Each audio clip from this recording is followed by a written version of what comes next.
35 siècles avant l'ère chrétienne et environ 2500 ans avant les prophètes du Nouveau Testament, les anciens Égyptiens méditent déjà sur le plus profond et le plus insondable mystère de l'existence humaine. Toutes les sociétés se retrouvent aux prises avec le plus grand mystère de la vie, la mort. Cependant, peu ont abordé la mort aussi directement ou avec un respect aussi important, autant de cérémonies et de rituels, que les anciens Égyptiens. Pour eux, la mort n'est qu'un cycle parmi toute une série. Le Nil se gonfle, puis redescend, les récoltes sont plantées, puis vient la moisson. Une personne vit, puis meurt. Cependant, si vous êtes bien préparé, le plus important de tous les cycles commence après la mort.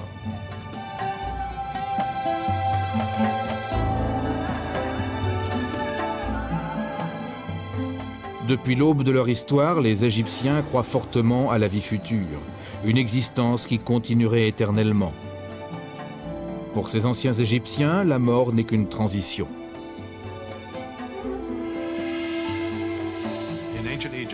Dans l'Égypte ancienne, la mort était toujours présente, parce que pour eux, ce n'était pas la fin de tout comme ça l'est pour nous. C'était simplement un changement d'état. Et bien sûr, ils vont continuer de vivre, et leur âme, leur force de vie, leur personnalité va pouvoir transcender tout le traumatisme réel de la mort et continuer dans la vie suivante.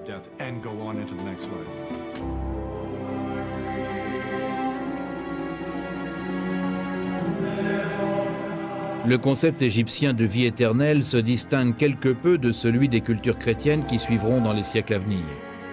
Les Égyptiens n'aspirent pas à une vie meilleure, à une sorte de paradis céleste après la mort. Ils veulent simplement continuer à vivre la vie qu'ils connaissent et apprécient, ici, sur Terre.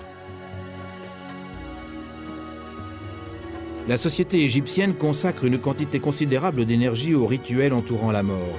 En étudiant ces rites anciens, les archéologues tentent non seulement d'apprendre comment les Égyptiens mouraient, mais également, ils l'espèrent, tentent d'en savoir davantage sur la façon dont ils vivaient.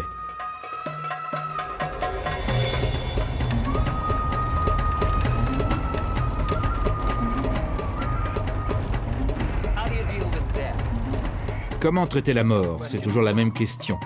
Les archéologues essaient encore de découvrir quelles réponses les Égyptiens y apportaient. Nous avançons avec précaution à travers quelques rizières ici, dans le delta du Nil, en route vers un site de fouilles sur un très ancien lieu de sépulture. Il date de l'Ancien Empire, il y a 4500 ans. L'égyptologue hollandais Willem van Haarlem est à la tête d'un site de fouilles international là-bas. Et pourvu qu'on ne casse pas un essieu en chemin, nous sommes presque arrivés.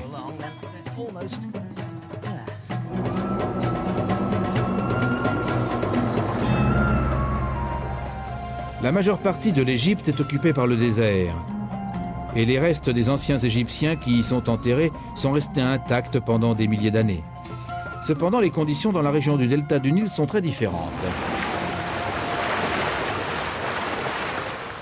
Ici, les nombreux bras du grand fleuve approvisionnent le niveau hydrostatique très proche du sol.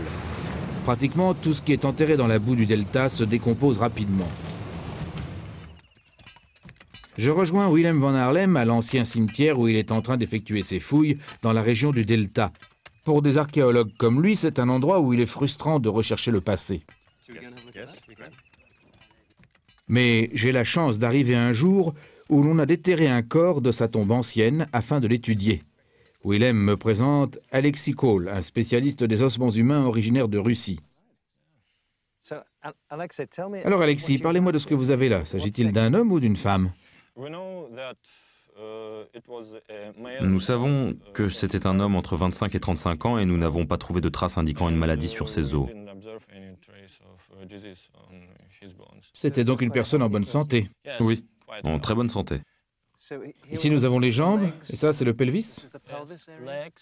Oui, les jambes, le pelvis, et ici on voit les bras.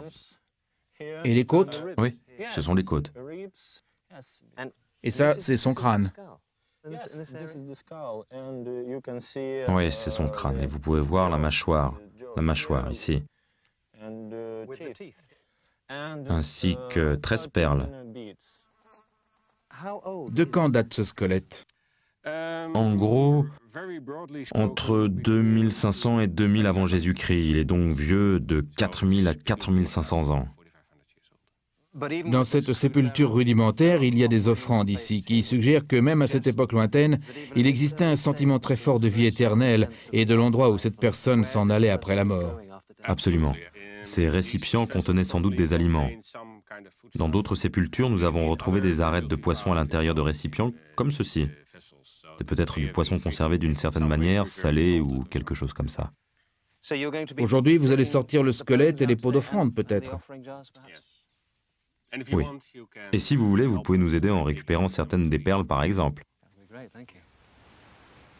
Aucun Égyptien n'était enterré sans préparation pour la vie à venir.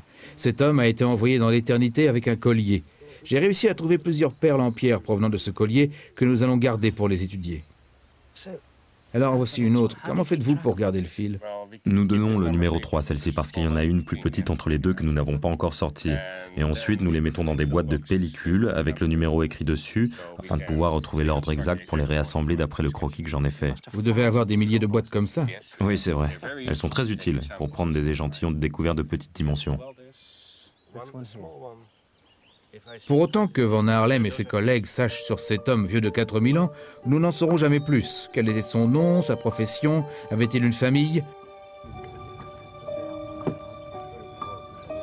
Ce dont on peut être sûr, c'est qu'il espérait trouver son chemin dans la vie future.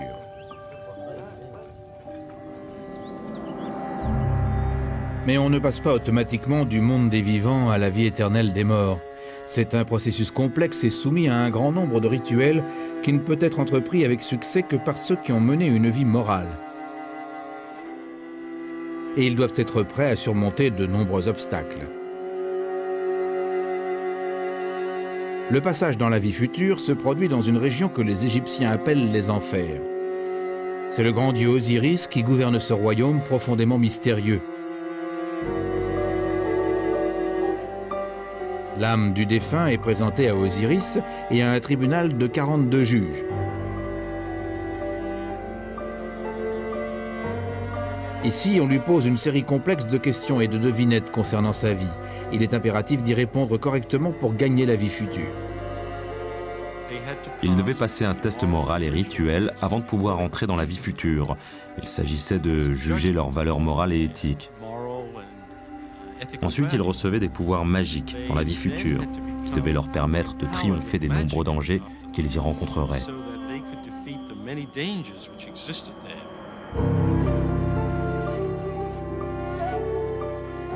La partie la plus cruciale de cet examen était connue sous le nom de la pesée du cœur. Au cours de cette cérémonie, le cœur du défunt était mis en balance avec une plume. Si le cœur et la plume étaient en équilibre, la personne pouvait accéder à la vie future. L'enjeu de ces tests étant tellement important, il était naturel pour les anciens Égyptiens de chercher de l'aide. Tandis que l'enveloppe physique est momifiée et mise au tombeau, l'âme poursuit son grand voyage à travers les enfers dans l'espoir de renaître dans la vie future. Il faut savoir qu'il existe des cartes, des guides pour ce voyage. On les appelle le livre des morts, et ce sont des extraits de ce livre que l'on trouve sur les murs de tous les tombeaux. Il s'agit de directions, d'instructions à l'intention des âmes défuntes. Parfois, ces textes funéraires soit décrivent, soit fournissent carrément une carte représentant la vie future et les itinéraires à travers la vie future. Et c'est très important parce que les routes à suivre sont très dangereuses.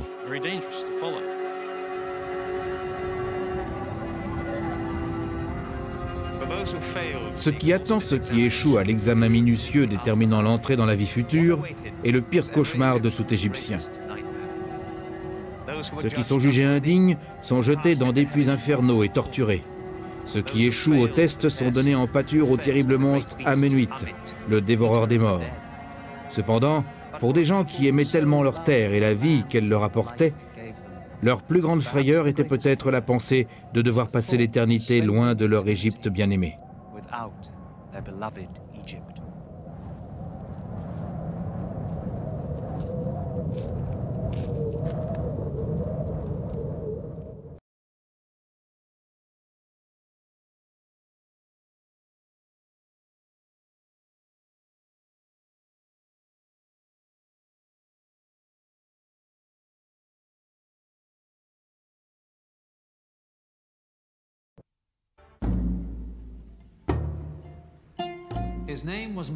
Il s'appelait Mazahert. Il était général de l'armée, grand prêtre de Amon-Ré et l'un des fils du pharaon Pénédjem Ier. Il souffrait de violents maux de tête. Nous possédons certaines des lettres qu'il a rédigées à son docteur, lui demandant un remède. Peut-être bien que cela n'a pas marché, bien qu'il ait vécu jusqu'à l'âge relativement avancé de 52 ans. En dépit de tous les détails que nous avons sur sa vie, pour les visiteurs de ce musée, il n'est rien de plus qu'une momie. Depuis les Grecs et les Romains jusqu'aux scénaristes de Hollywood, rien dans la vie des Égyptiens n'a autant fasciné le monde que la momification. Ceci en est une illustration réussie. Cela signifie qu'en ce qui concerne Mazahert, il est toujours vivant.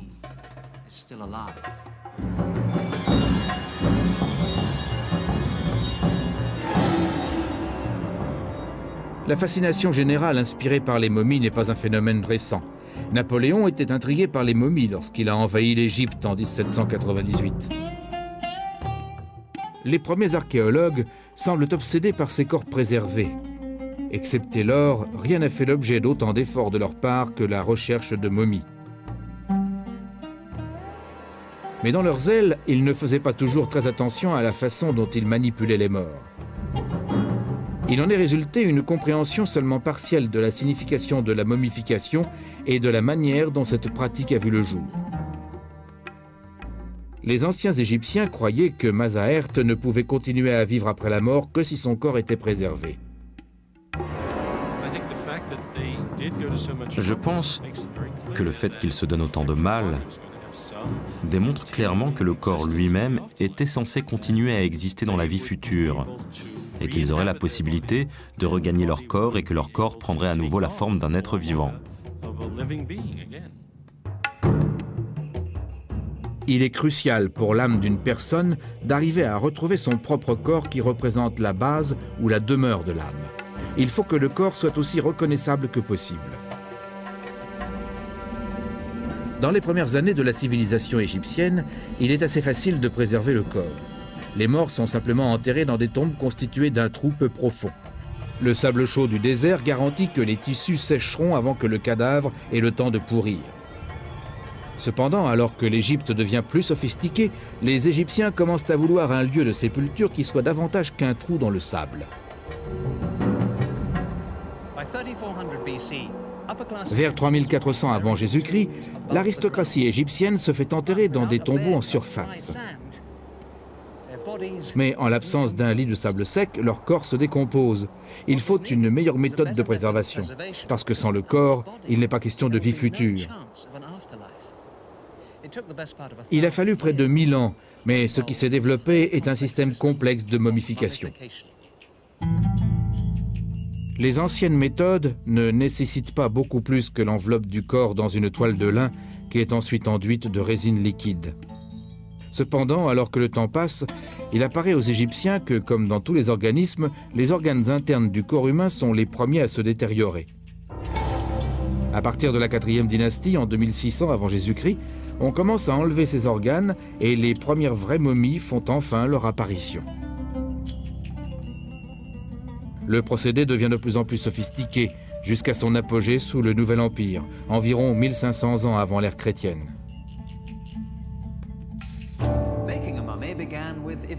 La réalisation d'une momie commence avec l'éviscération. On fait sortir le cerveau par le nez en petits morceaux. L'estomac, les poumons, le foie et les intestins sont retirés par une petite incision. Chaque organe est placé dans une canope spéciale, comme celle-ci. Ces canopes sont ensuite conservées près de la momie, de façon à ce que l'âme reconnaisse les pièces détachées qui lui appartiennent.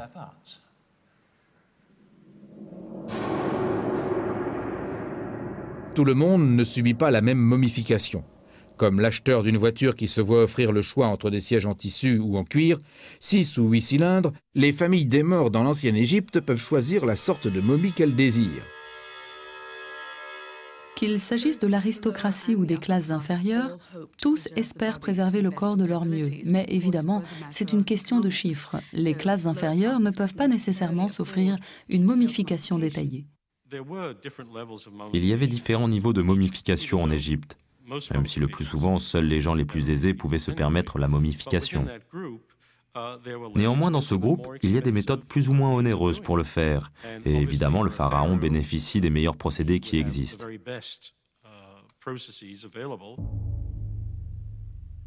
S'agissant du corps du pharaon, l'acte de momification consiste en un procédé astreignant d'une durée approximative de 40 jours. Les ingrédients les plus précieux sont employés pour enduire le corps. On fait venir les résines de pin et de genévrier depuis les terres du Liban actuel. On fait apporter de l'encens et de la myrrhe depuis la Somalie actuelle, dans la péninsule arabe. De la cannelle et de la cire d'abeille sont également utilisés pour parfumer le cadavre et sceller le corps. Une fois la préparation du corps achevée, on l'enveloppe avec précaution dans des bandelettes de lin jusqu'aux doigts et orteils qui sont enveloppés individuellement. Alors que les siècles se changent en millénaires, la quête de la momie idéale se poursuit. La reconnaissance de la momie est tellement cruciale que les Égyptiens sont à la recherche de toute technique qui les aidera à préserver l'apparence des morts. Le trait le plus reconnaissable du grand pharaon Ramsès II est son grand nez crochu. La préservation de ce nez distinctif va nécessiter une solution novatrice. Des radiographies effectuées en 1977 ont révélé la présence dans la cavité nasale du pharaon de dizaines de grains de poivre qui devaient assurer que le nez légendaire puisse être reconnu pour l'éternité. Sous le Nouvel Empire, on a commencé à insérer de petits oignons sous les paupières, parce que les yeux se composent en majorité d'eau. Aussi, quand on les dessèche, ils s'enfoncent. Alors pour plusieurs des momies royales, on insère de petits oignons de manière à créer une jolie petite bosse à l'apparence naturelle. Comme ça, ils ont seulement l'air de dormir. On utilise aussi des galets peints pour remplacer les yeux. On se sert parfois de sciure de bois, de paille, de sable et de lichen pour modeler les traits du visage et leur redonner approximativement l'apparence que le défunt présentait de son vivant. Nous ne savons pas grand-chose des gens qui effectuent le processus d'embaumement des morts. Nous savons en revanche que l'enveloppement final de la momie est souvent réalisé par des prêtres portant des masques du dieu Anubis, la déité responsable de la momification. Une fois la momie du pharaon complètement enveloppée, elle est souvent couverte d'un masque funéraire ressemblant au pharaon. Le plus célèbre de ces masques est le fabuleux masque doré qui couvre le visage de l'enfant roi du Nouvel Empire, Toutankhamon.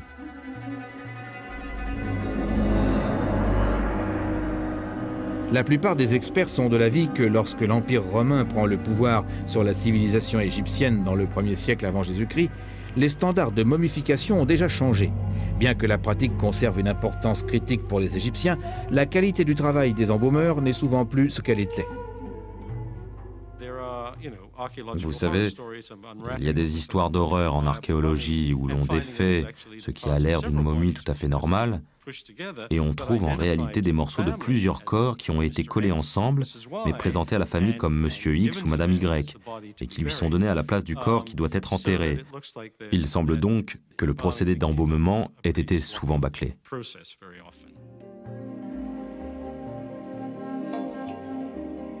Ce qui n'a pas changé, c'est la croyance qui veut que la momie doit être identifiée par la personne décédée. Ces merveilleux portraits des morts ont été peints sur des morceaux de bois et placés sur le visage des momies. Ils ont l'air d'avoir un style romain, mais ce sont en fait les visages d'Égyptiens.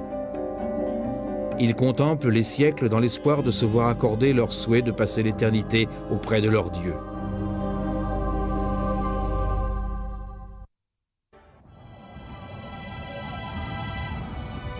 Alors que le processus de momification évolue lentement, il en va de même de l'attitude des Égyptiens concernant l'endroit où enterrer leurs proches. Les premiers Égyptiens étaient enterrés dans le sable. À l'époque des premiers pharaons, les concepts de mort et de vie future sont devenus plus sophistiqués. Et les Égyptiens commencent à rechercher de meilleures façons d'enterrer les morts.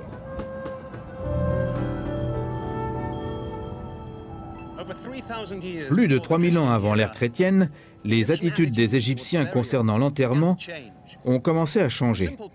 On ne considère plus de simples trous dans le désert comme étant appropriés. Ce qu'il faut, c'est une demeure plus substantielle et plus permanente pour les défunts. Une structure avec de la place pour tout ce dont le défunt aurait besoin dans son long voyage dans la vie future. Et de la place pour les offrandes et la nourriture pour reprendre des forces.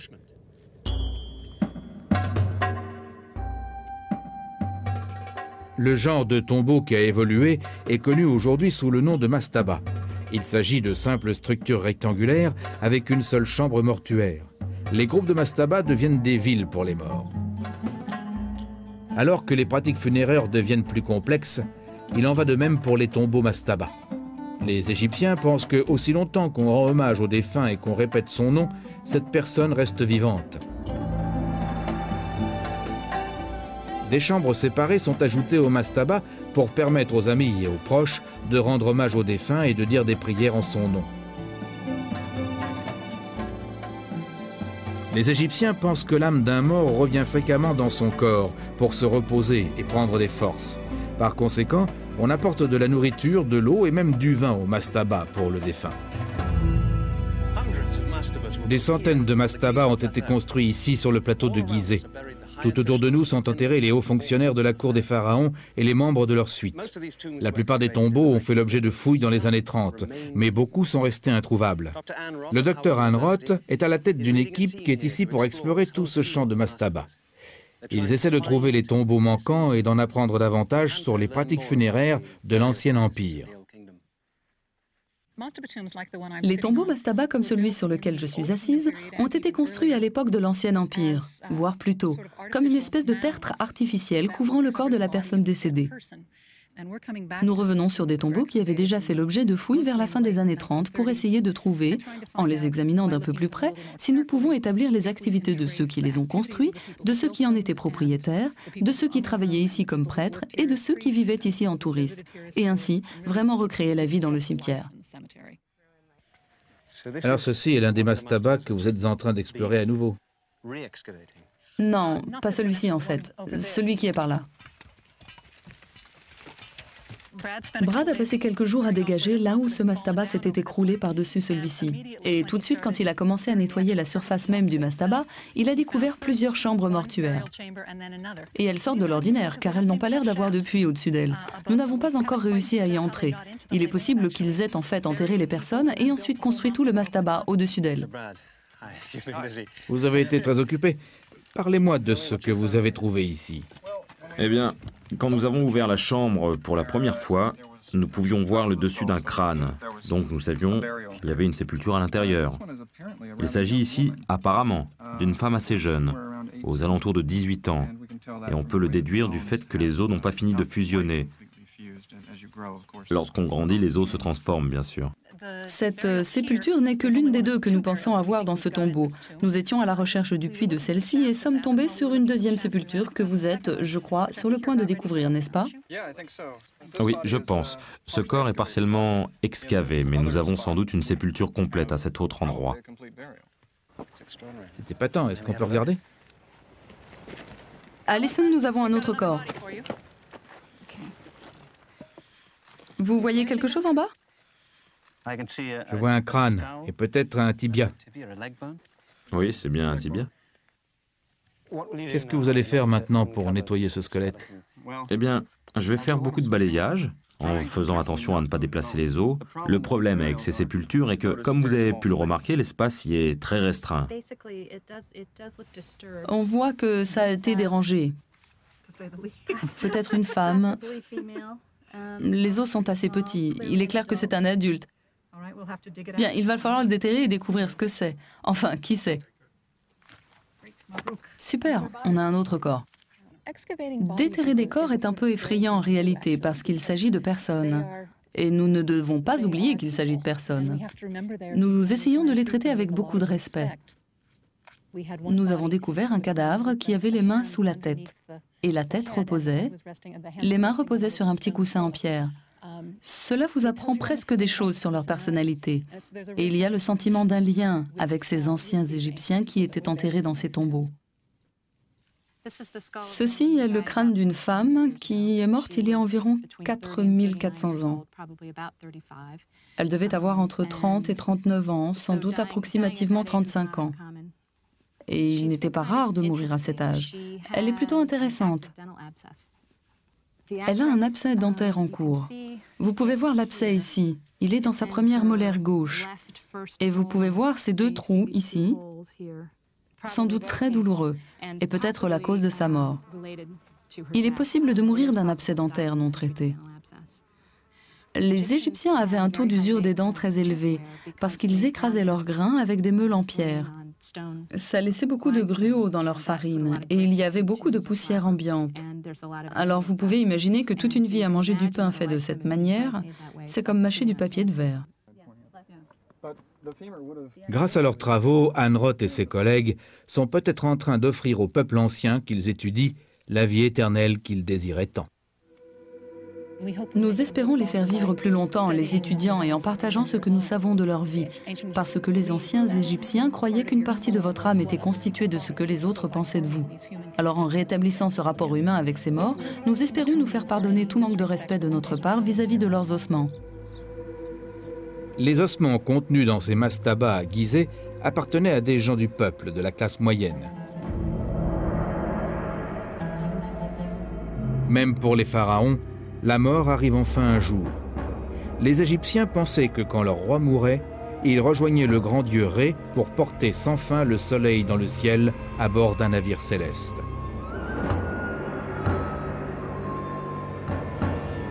Afin de garantir que le pharaon aurait une embarcation à sa disposition pour cet important voyage, des bateaux tels que celui-ci étaient parfois enterrés près des tombeaux royaux. Au premier abord, il semblerait improbable de trouver un tel navire royal à cet endroit, encore moins une flotte tout entière.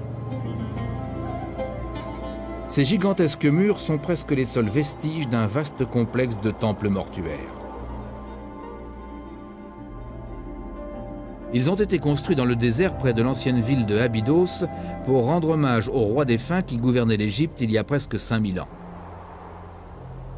C'est ici en 1991 que le docteur David O'Connor a fait une découverte saisissante, le premier d'un grand nombre de bateaux enterrés juste en dehors de ces murs. Il faisait de nouvelles découvertes alors même que j'arrivais. Matthew Adams est directement adjoint au projet.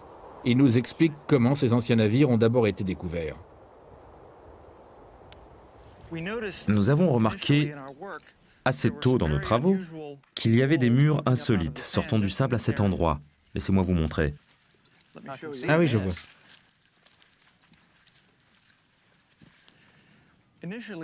Initialement, nous pensions qu'il s'agissait des murs d'un bâtiment quelconque. On peut voir des briques en terre ici et juste un peu du plâtre d'origine qui recouvrait les murs. Mais il présente ces formes curieuses au bout. Voici un coin et il se termine par ici de façon arrondie, en courbe. Quelle est la clé du mystère? La clé du mystère est que ces murs renferment, ou du moins étaient construits pour renfermer, des bateaux en bois. Les bateaux étaient placés dans un trou peu profond. Ensuite, les murs en briques étaient construits tout autour. Chacun des bateaux à l'intérieur de ces structures est rempli de briques en terre, et ensuite, le tout est couvert d'une espèce de plâtre fait de boue. Et ils sont réellement à l'intérieur, là. Il y a des bateaux en bois à l'intérieur de ces structures en ce moment. Et à quoi sert le rocher? Nous pensons que le rocher est une sorte d'encre symbolique pour amarrer les bateaux sur place de façon permanente, voire éternelle. Épatant. Alors ce qu'on a là, ce sont des murs enfermant un véritable bateau en bois. Et ça, est-ce que c'est la proue ou bien la poupe?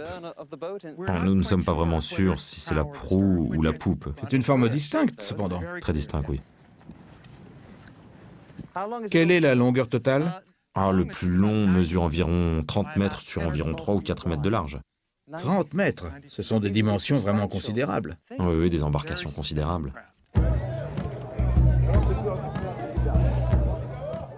La tâche consistant à déblayer les tonnes de sable qui recouvrent ces bateaux est énorme. Une fois achevé, il faudra retirer les couvercles en plâtre avec beaucoup de précautions et on pourra commencer à avoir une idée de ce à quoi ces bateaux ressemblaient autrefois. Tandis qu'on balaie le sable, il est possible, en faisant attention, de mettre à jour les planches en bois des longs vaisseaux étroits placés ici il y a près de 5000 ans. Regardez ça. Ici, vous pouvez en fait voir toute une série des planches longitudinales qui s'étendent sur la longueur du bateau. Vous pouvez voir les espaces entre les planches. Ces planches semblent vraiment très épaisses. C'est exact. Elles ont une épaisseur entre 5 et 7 cm et nous ne connaissons pas encore précisément leur longueur. Elles ne sont pas suffisamment dégagées. De quel bois s'agit-il? On dirait du bois de cèdre provenant de ce qui est aujourd'hui le Liban. À plus de 1500 km. C'est ça. Alors d'après la forme, ce serait le fond de la coque et ensuite la coque remonterait comme ceci. Et par ici, qu'est-ce que c'est? Ah, ça c'est du bois déposé le long de la coque qui devait monter jusque-là et s'arrêter à peu près ici, en haut des briques. Et ces trous, est-ce que ce sont des insectes en train de dévorer les coques? Non, ce sont des trous qui ont été faits dans le bois lors de la construction du bateau pour faire passer les cordes qui maintenaient les planches ensemble. Elles étaient passées à travers ici, en voici une série ici et une autre série ici. Qu'est-ce que vous faites? Qu'est-ce que vous utilisez sur ce bois pour le conserver? Une fois que le bois est exposé, nous le consolidons immédiatement avec de la résine acrylique. Cela permet de le tenir. Il l'empêche de sécher davantage. Et qu'est-ce que c'est sur le côté, là? Sur le côté, nous avons des pigments jaunes. On les voit ici, continuant tout le long ici. Donc, ce serait un bateau peint comme on en voit sur les bas-reliefs des tombeaux. C'est exact. Qu'est-ce que vous allez en faire maintenant? Quand nous aurons fini de renforcer le bois, nous avons l'intention de prendre les morceaux un par un pour les étudier de plus près. Mais il y a 12 bateaux comme celui-ci. C'est cela. Nous ne nous occupons que de celui-ci pour l'instant. Pendant des années, on a pensé qu'il n'y en avait que 12, mais nous avons trouvé une surprise il y a seulement quelques jours de cela. Laissez-moi vous montrer. Donc, vous saviez qu'il y avait 12 bateaux ici? Oui. Et juste derrière vous, vous voyez le bateau numéro 12. Et il y a encore 2 jours, j'aurais juré qu'il n'y en avait pas plus de 12. Mais nos fouilles cette année ont révélé cette ligne de briques qui va en montant. Et c'est le bateau numéro 13. Alors il pourrait y en avoir beaucoup d'autres. Vous pourriez avoir des centaines de bateaux à travers tout le désert. C'est possible. Alors essentiellement, ce que vous avez ici, c'est une ancienne marina, c'est ça? Nous avons une flotte royale amarrée dans le désert. On découvre encore davantage des secrets de l'Égypte. Peu de temps après mon départ de Abydos, on a trouvé un 14e bateau. Les bateaux de ce site sont les plus vieux du monde.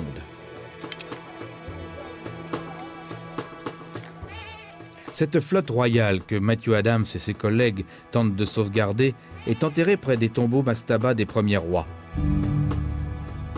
Après des siècles d'utilisation des simples mastabas, les coutumes relatives aux enterrements sont devenues plus complexes.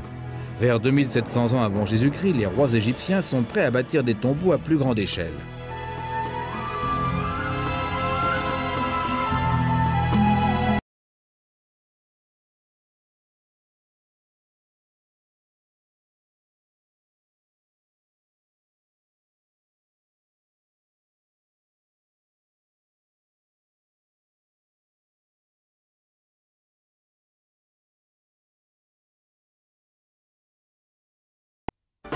Pendant des siècles, le mastaba a satisfait les besoins des morts.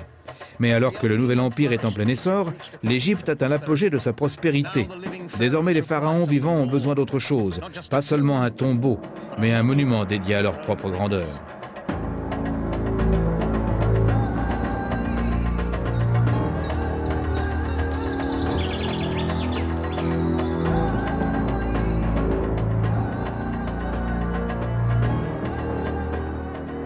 Environ 2600 ans avant l'ère chrétienne, les pharaons égyptiens créent les plus grands tombeaux que le monde ait connus.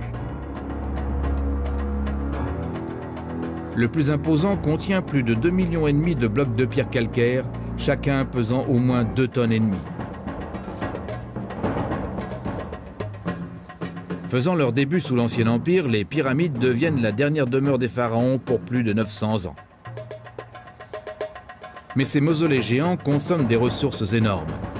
La construction des pyramides, même les plus modestes, grève l'économie égyptienne. Même cachées au fin fond des pyramides, les tombes des pharaons ne sont pas à l'abri des pilleurs qui pillent leurs cadavres avec beaucoup de succès.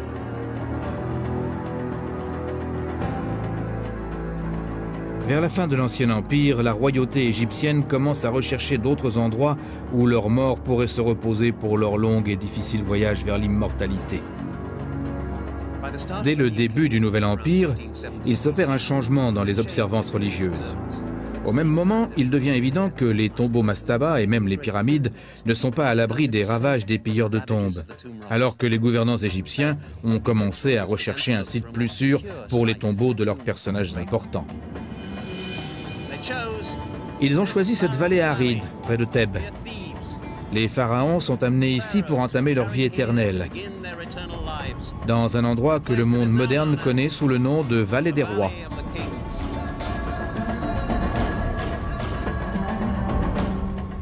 L'isolation lointaine de la vallée semble offrir la protection nécessaire. La construction du tombeau d'un pharaon commence généralement dès qu'il accède au trône. Certains ouvriers creusent les grandes chambres dans la pierre calcaire des montagnes. D'autres couvrent les murs de peintures et de sculptures magnifiques. D'autres encore réalisent les inscriptions qui doivent assurer au roi un passage réussi au travers des enfers.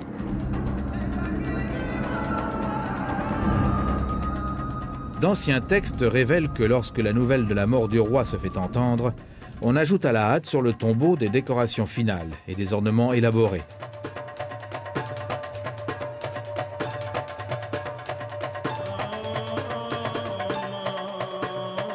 Après la momification, le corps du pharaon est transporté sur le Nil par bateau.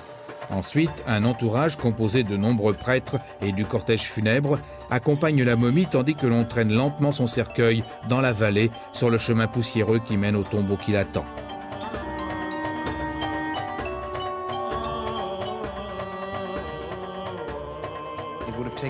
Il aura fallu plusieurs jours de rituels et de cérémonies pour apporter le corps momifié du pharaon depuis la rive du Nil jusqu'à l'entrée du tombeau, ici. Depuis que le pharaon est décédé, on s'active frénétiquement pour préparer cet endroit. Et maintenant, enfin, l'acte final de la vie du pharaon va commencer. L'air est rempli de l'odeur de l'encens et du son des psalmodies. Les prêtres mènent la procession jusqu'au tombeau, suivis de la famille royale en deuil.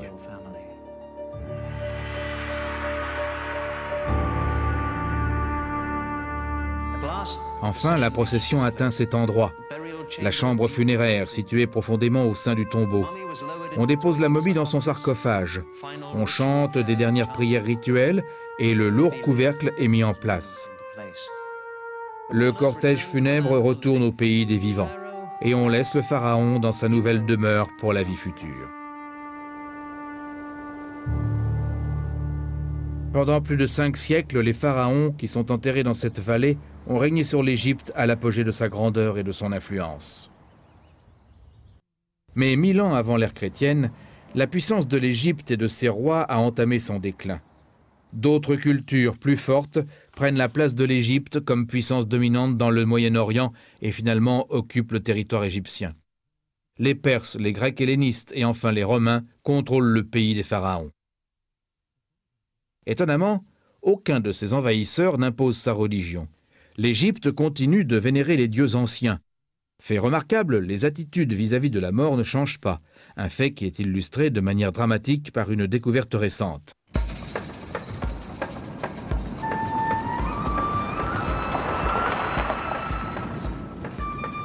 Nous sommes dans le grand désert de l'ouest égyptien, à environ 300 km à l'ouest du Caire. Ce n'est pas un endroit à tomber en panne, il fait très chaud ici. En conduisant sur la route, il semble impossible qu'il y ait quoi que ce soit entre ici et la frontière libyenne, à l'exception de la chaleur et beaucoup de pierres et de sable. Mais ce n'est pas tout à fait le cas. Il y a certains endroits où des dépressions dans le sol du désert permettent d'atteindre et d'exploiter les vastes nappes d'eau. Grâce à cela, 5 oasis luxuriantes ont vu le jour. Nous nous dirigeons maintenant vers l'une d'elles, c'est Bahariya, là où l'archéologue égyptien Zahi Hawass est en train de superviser les travaux sur une découverte incroyable. Quand l'Égypte faisait partie de l'Empire romain, la vaste oasis de Bahariya était une communauté prospère comptant 10 000 habitants.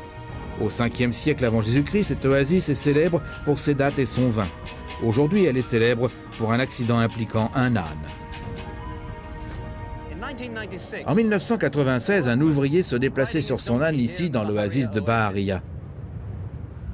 Tout à coup, la patte de l'animal est passée au travers de la croûte du sol désertique. Il y avait un trou. L'ouvrier a regardé dans le trou et il y avait des momies, beaucoup de momies. C'était les premières de ce qui allait s'avérer la plus grande cachette de momies jamais découverte. Presque 4000 ans après les débuts du rituel de momification, ces momies ont l'air un peu différentes des premiers exemples. La plupart n'ont pas de cercueil. Au lieu de cela, leurs visages sont couverts par des masques en espèce de papier mâché appelé cartonnage. Mais l'importance que les Égyptiens attribuent à la préservation du corps pour la vie future n'a pas diminué. Le cartonnage doré de ces visages a donné son nom à cet endroit, la vallée des momies dorées.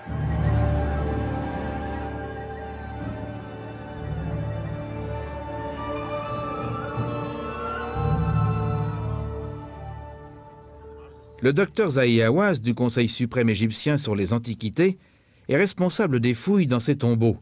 Il m'a fait faire le tour des travaux qui ont été effectués jusqu'à présent. Alors docteur, quel est ce tombeau? Découvert ici dans la vallée des momies dorées, dans ce tombeau seul, nous avons découvert 41 momies. Il y a un nombre incroyable de momies, je n'en ai jamais vu autant. Oui, mais ce qui est intéressant, c'est que si vous regardez ce type de momie ici, vous pouvez en voir au moins 3 types différents. Si vous regardez celle qui a le visage recouvert d'or. Et voici la momie qui est entièrement enveloppée dans du lin seulement.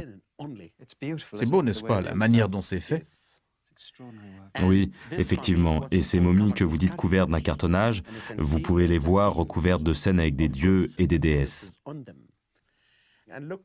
Et regardez cet enfant. Nous avons fait radiographier un enfant comme celui-ci, mais il s'agit, je pense ici, d'un enfant âgé au maximum de 2 ans. C'est magnifique. Inexact d'affirmer que la momification pendant la période romaine s'était détériorée, ce n'est pas vrai. C'est en très bon état. Je pense que cette momie qui est au centre ici pouvait être le chef de famille. C'est pourquoi il est au centre. Il pouvait être le chef de famille, parce qu'il est couché au centre de la pièce. Et ils l'ont disposé sur une sorte d'estrade surélevée. C'est pour cela que je pense qu'il est le chef de toute la famille. C'est très émouvant de voir une famille entière enterrée ici. Est-ce le cas dans les autres tombeaux? Chaque momie est différente des autres momies. Et chaque momie nous raconte une histoire sur les gens. Allons-y.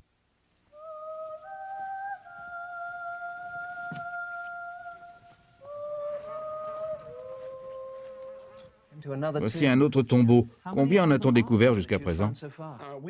Jusqu'à maintenant, sur l'ensemble des tombeaux, nous avons découvert 207 momies. Si vous regardez cette momie, dans cette section ici, même la façon dont les yeux sont incrustés ici, remarquable. C'est vraiment superbe avec l'or et le cartonnage. Est-ce qu'il s'agit de quelqu'un de plus riche? Oui, toute momie ayant de l'or sur elle implique que la personne était riche. Et celle-ci, c'est du plâtre? Oui, mais je pense que c'était une future mariée. Elle est morte avant le mariage. Et je pense que sa famille a appliqué le maquillage sur les lèvres et les joues afin qu'elle puisse se marier dans la vie future. Combien d'autres tombeaux comme celui-ci pensez-vous trouver ici? Oh, je pense que je passerai ma vie entière à faire des fouilles, à découvrir les secrets des momies, ainsi que de nombreuses histoires sur la vie des gens ici. Et j'ai déclaré à de nombreuses reprises que nous allions découvrir au moins 10 000 momies. J'appelle cet endroit la vallée des momies dorées. Il est facile de penser que l'acte de momification ne s'applique qu'aux grands pharaons. Ce sont leurs tombeaux qui ont attiré autant d'attention et d'efforts de la part des archéologues. Mais à Bahareya, les tombeaux sont remplis non pas de membres de la royauté, mais de gens du peuple. Un père enterré avec son enfant reposant sur sa poitrine. Une femme fixant du regard la momie de l'homme qu'elle aimait. Il nous rappelle que les citoyens moyens de l'Égypte ancienne cherchaient aussi à déjouer la corruption du corps par la mort. Pour la majeure partie des 4000 ans, la momification occupe une place importante dans la vie de famille des Égyptiens.